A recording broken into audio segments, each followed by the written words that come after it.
സാഗരത്തിൽ സംഗമിക്കാത്ത നദികൾ കുറവാണ്.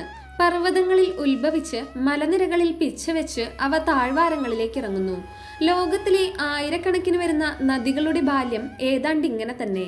പിന്നെ അവ വ്യത്യസ്ത ഭൂവിഭാഗങ്ങളിലൂടെ കിതച്ചും തളർന്നും സമുദ്രത്തിൽ ലയിക്കുന്നു. പുരാണങ്ങൾ കാലാന്തരത്തിൽ തലമുറകളിലേക്ക് ഒഴുകുന്നതിനും ഈ സാദൃശ്യം കാണാം. ആത്മീയ കാവ്യങ്ങളുടെ സഞ്ചാരം ഋഷിവര്യന്മാരുടെ നാവിലൂടെയാണെന്ന് മാത്രം.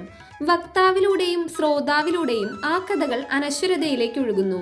വ്യാസമഹർഷി 8800 ശ്ലോകങ്ങളിലൂടെയാണ് ഗരുഡപുരാണം സൂതനെ പറഞ്ഞു കേൾപ്പിച്ചത്. സൂതൻ ഗരുഡപുരാണത്തിന്റെ മാധുര്യം ഋഷിമാരോട് സൂചിപ്പിച്ചപ്പോൾ തന്നെ അവർ ജിജ്ഞാസാഭരിതരായി.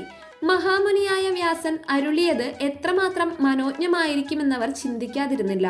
അതേ ശൈലിയിൽ കേൾക്കാൻ കഴിയുക എത്രമാത്രം ഭാഗ്യദായകമാണ്. ഒരു മർത്യായുസിനിടയിൽ 1000 കഥാസാരം ശ്രവിക്കാനും ഉൾക്കൊള്ളാനും കുറേയേറെയെങ്കിലും അടുത്ത തലമുറയ്ക്ക് പകരാനും കഴിഞ്ഞാൽ അതിൽപരം പുണ്യം മറ്റെന്തുണ്ട്?